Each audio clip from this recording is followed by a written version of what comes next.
దేవునికి స్తోత్రం కలుగును గాక. రండి, మరొక పరిశుద్ధ ఆదివారం ముందు దేవుని వాక్యాన్ని మనం ధ్యానం చేద్దాం. ఈరోజు ప్రియులరా, క్రైస్తవ భక్తి చేస్తున్నటువంటి వ్యక్తులందరూ గమనించాల్సిన ఒక ప్రత్యేకత ఏమిటంటే, క్రైస్తవ భక్తి జీవన విధానం ఈ లౌకికమైన లేక ఈ భూ సంబంధమైన వాటి నుంచి మనలను ప్రత్యేకపరిచి మనలను స్వతంత్రులుగా చేసింది అనేది గ్రహించుకోవాలి. పౌలు భక్తుడు చాలా అద్భుతమైనటువంటి వ్యక్తిత్వం. తాను ఒకప్పుడు యూదామత ప్రవిష్టుడిగా ఉన్న దినాలలో ఆయన ఏదైతే చేశాడో అది ఖచ్చితంగా చేశాడు. కానీ సత్యాన్ని గ్రహించుకున్న తర్వాత తాను చేసిన ఆ భక్తి కంటే కూడా ఇప్పుడు తాను వెంబడిస్తున్న ఈ మార్గం నన్ను స్వతంత్రుడిగా, స్వేచ్ఛగా, అన్ని విషయాలలోనూ అతీతుడిగా ఉంచుతుందని ఆయన గ్రహించుకోగలిగారు. కనుకనే అద్భుతంగా ఆయన ద్వారా దేవుడు 14 పుస్తకాలు రాయించారు. అందులో గలతీలకు రాసినటువంటి పత్రికలో 5వ అధ్యాయంలో 1వ వచనంలో అన్నారు, ఈ స్వాతంత్రము అనుగ్రహించి క్రీస్తు మనలను స్వతంత్రులుగా చేశారు.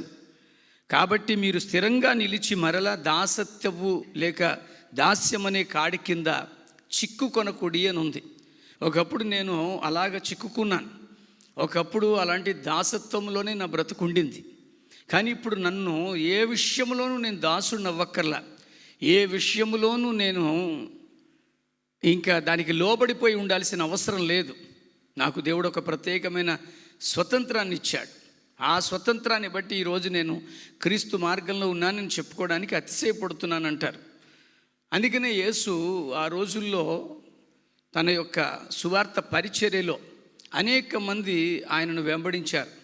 కానీ అప్పుడు ఇప్పుడు కూడా చాలామంది యూదులు ఆ యేసుక్రీస్తు వారిని పరిపూర్ణంగా అర్థం చేసుకోలే.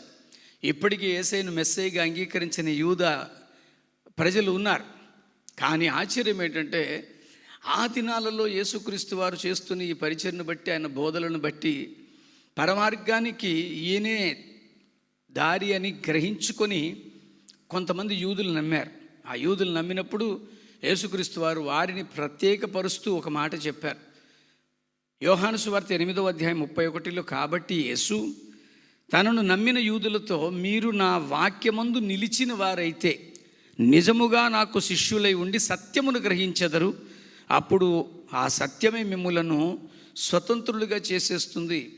ఇంకా మీరు ఒకరు చెబితే చేయాల్సిన భక్తి విధానం కాదు, మీ అంతటా మీరే స్వాతంత్రంగా ఆ భగవంతునితో కలిసి ఆనందించగలిగే ఆ శ్రేష్టమైన స్థితి. అందుకనే యూదులతో అంటారు, ఇక మీకు ఎవరో చెప్పారని మీరు చేయాల్సిన పని లేదు, మీ అంతటా మీరే సత్యాన్ని గ్రహించుకోగలరు. మీరు ఎప్పుడైతే నా వాక్యమందు నిలిచిన వారిగా ఉంటారో నిజముగా నాకు మీరు శిష్యులైపోతారు. శిష్యులైన వారు నా ద్వారా జరుగుతున్నటువంటి ఈ యొక్క కార్యక్రమాల ద్వారా మీరు సత్యాన్ని గ్రహించుకుంటారు. So when you understand the truth will set you free. ఆ సత్యమే మిమ్మల్ని స్వతంత్రులుగా ఉంచుతుంది. ఆలోచన చేస్తే ప్రియులారా, పౌలు భక్తుడు కొరింథీయులకు రాసినటువంటి 1వ పత్రికలో 7వ అధ్యాయం 20వ వచనంలో అద్భుతమైనటువంటి వివరణ ఇస్తారు. ప్రతివాడు ఏ స్థితిలో పిలువబడినో ఆ స్థితిలోనే మీరు ఉండండి. ప్రతివాడు ఏ స్థితిలో పిలువబడినో ఆ స్థితిలోనే మీరు ఉండవలెను. దాసుడవై ఉండగా పిలువబడితివా, చింతపడద్దు. కానీ స్వతంత్రుడగుటకు శక్తి కలిగిన ఎడల స్వతంత్రుడు అవుట మంచిది అన్నారు. నువ్వు దాసత్వపు కాడి కిందే ఉండాలనుకుంటే అది నీ ఇష్టం. లేదండి, I would like to feel the freedom in my భక్తి విధానంలో నేను ఒక స్వతంత్రత అనుభవించాలనుకుంటున్నావా, అది నీకే మంచిది. ఆ మంచిది అన్న మాటకి ఫుట్ నోట్లో అద్భుతంగా రాశారు. ఏమనంటే, స్వతంత్రుడవుటకు శక్తి కలిగినను దాసుడిగా ఉండడము నువ్వు చూడాలి. అంటే దాని అర్థము, నువ్వు స్వతంత్రుడివే. ఈరోజు క్రీస్తులో నాకు స్వతంత్రం ఉందండి, నేను ఇప్పుడు ఎవరి యొక్క విధానంలో లేను, నా స్వతంత్ర భక్తి నేను చేస్తున్నాను. అలాగని నేనేమో హెచ్చిపోవట్లే, తగ్గించుకొని దాసుడుగా. అది యేసుప్రభులు వారు నేర్పినటువంటి విధానం. అందుకని ఆయన అంటున్నారు, ప్రభువు నందు పిలువబడిన దాసుడు ప్రభువు వలననే స్వతంత్రుడవుతాడు. అంత మాత్రమే కాదు, ఆ ప్రకారమే స్వతంత్రుడివై ఉండగా పిలువబడిన వాడు క్రీస్తుకు దాసుడవుతాడు. మీరు విలువ పెట్టి కొనబడిన వారు కనుక మనుషులకు దాసులు కాకండి. సహోదరులారా, ప్రతి మనుషుడు ఏ స్థితిలో పిలువబడినో ఆ స్థితిలో దేవునితో సహవాసం కలిగి ఉండండి. మీకు ఈ స్వతంత్రాన్ని ఎందుకు ఇచ్చారంటే, దేవునితో స్వతంత్రంగా భక్తి చేయడానికి, దేవునితో స్వతంత్రంగా మాట్లాడడానికి, దేవునితో స్వతంత్రంగా అన్ని విషయాలలోనూ ఆయనను పోలి ఉండడానికి. అసలు why God has given this freedom? మనకి ఎందుకు ఈ స్వతంత్రాన్ని ఇచ్చాడంటే మనము దేవుని యొక్క సారూప్యంలోనికి మార్చబడిపోవాలి. కనుక ఈరోజు ఈ స్వతంత్రాన్ని మనం అర్థం చేసుకోక ప్రభువైన యేసుక్రీస్తు వారిని స్వరక్షకునిగా అంగీకరించడం అయితే చేస్తున్నాం, కానీ ఆయన చెప్పిన బోధల్లోని సత్యాన్ని గ్రహించుకోలేకపోతున్నాం. ఈ స్వతంత్రాన్ని మనం దేనికి వాడుకుంటున్నామో పౌలు భక్తుడు గలతీలకు రాసిన పత్రికలోనే 5వ అధ్యాయం 13లో అన్నారు, సహోదరులారా మీరు స్వతంత్రులుగా ఉండుటకు పిలువబడితిరి. అయితే ఒక మాట ఏంటది? ఆ స్వాతంత్రమును శరీర క్రియలకు హేతువు చేసుకొనక ప్రేమ కలిగిన వారై మీరు ఒకనికి ఒకడు దాసులై ఉండండి. ఈరోజు నేను అంటున్నాను చాలా జాగ్రత్తగా, ఈరోజు మీకు ఈ స్వతంత్రాన్ని దేవుడు ఎందుకు ఇచ్చాడు? ఆయన స్వారూప్యంలోకి మారడానికి. కానీ మనం ఈరోజు ఇదే స్వతంత్రాన్ని శరీర క్రియలకు హేతువు చేసుకుంటున్నాం. ఇంకా శరీర క్రియలు అంటే ఏంటి ఇక్కడ అర్థం? ప్రభువులోనే ఉన్నాం, కోపాలు పోలేదు. ప్రభువులోనే ఉన్నాం, పంతాలు పోలేదు. ప్రభువులోనే ఉన్నాం, తగ్గింపు రావట్లేదు. ప్రభువులోనే ఉన్నాము, కానీ ఈ శారీరక ఘనత కొరకు, కీర్తి కాంక్ష కొరకు, పేరు ప్రఖ్యాతుల కొరకు, నేను అంటున్నాను, ఘనమైన స్థితి మాకు కావాలని కోరుకునేదే శరీర క్రియలు. ప్రభువులోకి వచ్చాము అంటే ఇవన్నీ తృణప్రాయంగా చూడాలి. అందుకనే పౌలు భక్తుడు మార్చబడిన తర్వాత ఆయన తనకున్నటువంటి విపరీతమైనటువంటి ఆస్తిని చాలా సింపుల్గా పోల్చాడు. నాకున్నదంతా నేను పెంటతో సమానంగా ఎంచుకున్నానన్నాడు. ఈరోజు నిజంగా మనం అలా ఎంచుకోగలుగుతున్నామా? అంతకు ముందున్నటువంటి ఆ కోపం, అంతకు ముందున్నటువంటి ఆ యొక్క ద్వేషభావం, ఇవన్నీ అతనికి స్వతంత్రాన్ని ఇవ్వలే. బహుశా అతను అనుకున్న కార్యాలకి స్వతంత్రంగా ఉండి ఉండొచ్చేమో, కానీ ప్రభువుని సంతోషపెట్టే స్వతంత్రత కాదది. ఈరోజు ఇతరులను బాధ పెట్టడానికి నీకు ఈ రక్షణ ఇవ్వలే. ఇతరులు మనస్తాపం కలిగించడానికి నీకు రక్షణ ఇవ్వలే. ఇతరులను బాధ పెట్టి లేక ఏదో ఒక విధంగా వారిని మాటల చేత తోలనాడడానికి నీకు ఈ స్వతంత్రాన్ని ఇవ్వలే. దేవుడు ఎందుకు ఇచ్చాడో తెలుసా? తనలాగా అందరినీ ఏకరీతిగా ప్రేమించడానికి, తనలాగా అందరికీ సహాయం చేయడానికి, తనలాగా అందరినీ హక్కును చేర్చుకోవడానికి. ఆ యేసుక్రీస్తు వారు కుష్టి వ్యాధిగ్రస్తుడిని ఎంతగా ఇష్టపడ్డారో శతాధిపతిని కూడా అంతగానే ఇష్టపడ్డారు. విస్తారమైనటువంటి కానుకలు వేస్తున్న వారికి ఏ గుర్తింపు ఇచ్చారో ఏమీ లేని స్థితిలోనే కానుక వేస్తున్న వారిని కూడా గమనించాడు. ఆయనకు పక్షపాతము లేదు ప్రియులారా. కానీ ఈరోజు నీ స్వతంత్రాన్ని నువ్వు ఎందుకు వాడుకుంటున్నావు? నీ స్వతంత్రాన్ని నువ్వు ఎందుకంటే ఈ లోక సంబంధమైన రాగద్వేషాలు, లేక పగలు పట్టింపులు, లేక ఇంకొక పంతాలు, వీటి కొరకు దేవుడు నీకు నాకు ఈ రక్షణ ఇవ్వలే. ఈ రక్షణ ఎందుకు ఇచ్చాడంటే ప్రియులారా, వాటన్నిటిని అధిగమించి ఆ ప్రభువు ప్రేమతత్వాన్ని చూపించాలి. అన్ఫార్చునేట్లీ నౌడేస్ ప్రాస్పరిటీ మెసేజ్లు ఎక్కువైపోయినాయి. ఆశీర్వాదము ఆశీర్వాదము ఆశీర్వాదము, లేక అభివృద్ధి అభివృద్ధి అభివృద్ధి అని ఇలాంటి ప్రసంగాలు చాలా గంభీరంగా చేయగలుగుతున్నారు. కానీ ఒక్క మాట అడుగుతున్నాను ప్రియులారా, క్రీస్తు పొందిన శ్రమలను గురించి మనము కూడా ఈ లోకంలో శ్రమలు అనుభవించాలని ఎవరు బోధిస్తున్నారు? ఆ శ్రమలు అనుభవించడానికే దేవుడి స్వతంత్రాన్ని ఇచ్చాడు. ఆ శ్రమలు పొందడానికే దేవుడి స్వతంత్రాన్ని ఇచ్చాడు. మనకింత శ్రమ వస్తే, చిన్న కష్టం వస్తే, కొంచెం దుఃఖం కలిగితే, కొంత బాధ అయితే వెంటనే మనుషులను విడిచిపెట్టేస్తున్నాం. ప్రియ దేవుని బిడ్డలారా, సింపుల్గా కూర్చొని మాట్లాడుకోవలసిన విషయాలలో మౌనంగా ఉండడం వల్ల దూరాలు పెరిగిపోతున్నాయి. నేను అంటున్నారు, ఇదేనా నీకు నీ దేవుడిచ్చిన స్వతంత్రం? కేవలము నువ్వు పరలోకానికి వెళ్ళడానికా ఈ రక్షణ? మరొకసారి వివరిస్తున్నాను, నువ్వు పొందిన బాప్తిజం వెనక నువ్వు పొందిన మారు మనస్సు ఉండాలే తప్ప మరి ఏది ఉండకూడదు. ఈరోజు బాప్తిజాలకి చాలామంది ఇచ్చే సాక్ష్యం ఏంటో తెలుసా? నా ఆరోగ్యం బాగైతే నేను బాప్తిజం పొందుతాను, నా అప్పులన్నీ తీరిపోతే నేను బాప్తిజం పొందుతాను, లేకపోతే నా భర్త బాగుపడితే నేను బాప్తిజం పొందుతాను, మా ఆవిడ బిడ్డను గంటే నేను బాప్తిజం పొందుతాను, నాకు కొడుకు పుడితే. అసలు ఏంటండి ఇవన్నీ నీ బాప్తిజానికేనా? ఇంకా విచిత్రం ఏంటంటే పెళ్ళికి ముందు బాప్తిజాలు తీసుకోవడం, పెళ్ళి అయిపోవడమే అక్కడ ప్రాముఖ్యత తప్ప బాప్తిజానికి విలువ లేకుండా పోయింది.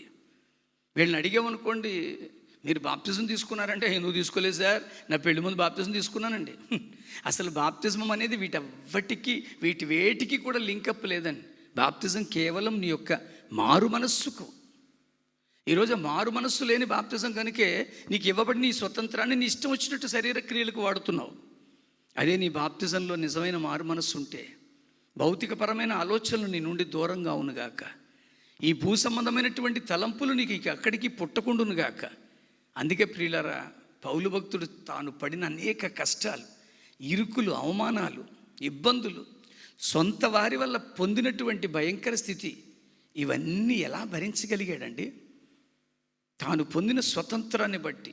అందుకని ఆయన అంటాడు, అన్నిటి యందు నాకు స్వతంత్రము కలదు, కానీ అన్నీ నేను చేయను. నాకు కోపం రాదు, నాకు పంతాలు లేవు, నాకు పట్టింపులు లేవు. తాత్కాలికంగా ఎడబాటును బట్టి బాధపడతానే తప్ప వాళ్ళు ఏదో సర్వనాశనం అయిపోవాలని నేను కోరుకోను. నాకు అన్నిటి యందు స్వతంత్రము కలదు, కానీ అన్నీయు నాకు క్షేమాన్ని, అభివృద్ధిని కలిగించవంటాడు. ఈరోజు నీ స్వతంత్రాన్ని నువ్వు ఎలా వాడుకుంటున్నావు మిత్రమా? నీకు దేవుడు ప్రేమించి ఇచ్చాడండి. దాసుడుగా ఉన్నటువంటి నిన్ను స్వతంత్రుడిగా చేశాడు. స్వతంత్రుడిగా నిన్ను తన దాసుడిగా చేసుకున్నాడు.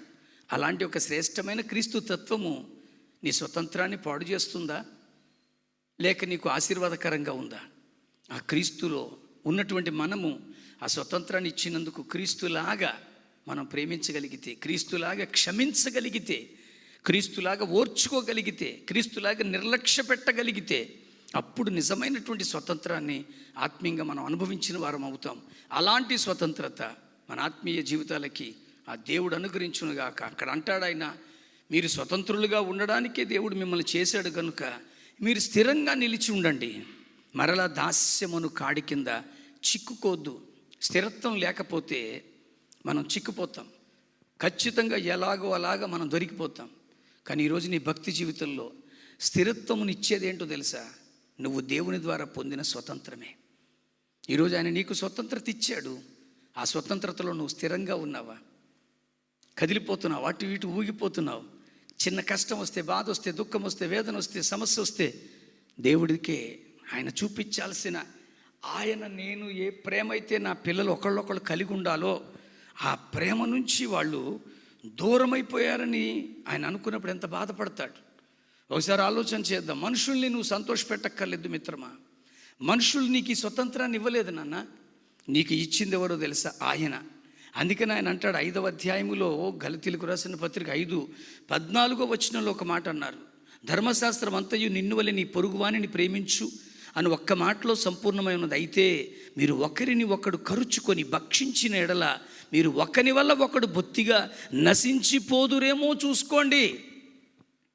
మీ స్వతంత్రం అలగడానికి ఇవ్వలే, మీ స్వతంత్రం కోపం తెచ్చుకోవడానికి ఇవ్వలే, మీ స్వతంత్రము పంతాలు పట్టింపుల కొరకు ఇవ్వలే. మీ స్వతంత్రము క్రీస్తు ప్రేమను ప్రకటించడానికి. శత్రుని సైతము, అక్కడ అంటాడు నీ పొరుగువానిని నువ్వు ప్రేమించు అన్నమాట. కానీ ప్రభు చెప్పినప్పుడు శత్రుని సైతము ప్రేమించి క్షమించగలిగే స్వతంత్రాన్ని ఇచ్చాడు. హే, ఏంటా నువ్వు మాట్లాడుతున్నావు? ఎక్కడదయ్యా నీకు ఈ స్వతంత్రం? ఎలాగ నువ్వు స్వస్థతలు చేసేస్తున్నావు అని అడిగారు ఆయన్ని. నాకు దేవుడిచ్చాడు అంటాడు. ఈరోజు ఆయన స్వతంత్రాన్ని వాళ్ళ ముందు భయపడి దాచేయలేదండి. ఆయన అంటారు మత్తయ్య ఆఖరి అధ్యాయంలో ఆఖరి వచనాల్లో అంటారు, పరలోకమందును భూమి మీదను నాకు సర్వాధికారం ఇవ్వబడింది. ఆ అధికారంతోనే నేను మాట్లాడుతున్నాను, ఆ అధికారంతోనే అద్భుతాలు చేస్తున్నాను. ఆ అధికారం నీకు ఈరోజు ఇచ్చాడు. అదే నువ్వు పొందిన, నేను పొందిన రక్షణ స్వతంత్రం. ఈరోజు ఆ స్వతంత్రాన్ని బట్టి నువ్వు ఆనందిస్తున్నావా, లేక ఆ స్వతంత్రం నీకు లోక సంబంధమైన, భూ సంబంధమైన కార్యాలకు ఉపయోగపడుతుందా? అందుకని ఆయన అంటున్నాడు, మీ స్వతంత్రాన్ని మీరు శారీరక క్రియలకు హేతువు చేసుకోవద్దు. ఎందుకంటున్నానంటే ప్రియులారా, అలా హేతువు చేసుకుంటే మీరు ప్రేమ లేని వారు అయిపోతారండి. అలా హేతువు చేసుకుంటే మీకు క్షమాగుణం రాదండి. అలా హేతువు చేసుకుంటే క్రీస్తు తత్వాన్ని మీరు ఎక్కడా చూపించలేరు. దయచేసి అంటున్నాను, ఆ క్రీస్తు మీకు ఇచ్చిన స్వతంత్రం గొప్పది. ఆ స్వతంత్రంతో క్రీస్తులాగా ప్రేమిద్దాం, క్రీస్తులాగా క్షమిద్దాం, క్రీస్తులాగా భరిద్దాం, క్రీస్తు రాజ్యాన్ని స్థాపిద్దాం. ప్రార్థన. పరిశుద్ధుడైన దేవా, కృపగల రక్షక, నీకు అనేక వందనాలు తెలియజేసుకుంటున్నాం. మీరు మాకు ఇచ్చిన స్వతంత్రాన్ని మేము భూ సంబంధమైన, శరీర సంబంధమైన వాటికి ఆపాదించుకుంటూ నీ ప్రేమను కనబరచలేని దుస్థితిలోకి వెళ్ళిపోయామయ్యా. మాతో మాట్లాడినందుకు వందనాలు. నిజమే, నువ్వు మాకు ఇచ్చిన స్వతంత్రము మరింతగా భూమి మీద వర్ధిల్లడానికి కాదయ్యా, మరింతగా నీ రాజ్య వ్యాప్తిని చేయడానికి, నీతో పాటుగా శ్రమలలో పాలు పొందడానికి. అలాంటి స్థితిని మా అందరికీ దయచేయమని క్రీస్తు పేరిట ప్రతిష్ఠించుకొని పొందుకుంటున్నాం పరమ తండ్రి. ఆమెన్. తండ్రి యొక్క కుమారుని యొక్క ఈ పరిశుద్ధాత్మ త్రియేక దేవుని సహాయ సంకల్పాలు ఎవరైతే ఆత్మీయ స్వతంత్రతలో స్థిరంగా ఉండి తిరిగి మరలా దాస్యమనే భూ సంబంధమైన కాడి కిందకి వెళ్లకుండా కాపాడుకోవాలనుకుంటారో వారందరికీ ఆయన వచ్చు పర్యంతం సదా తోడే ఉండి నడిపించునుగాక. Amen. God bless you. Thank you very much.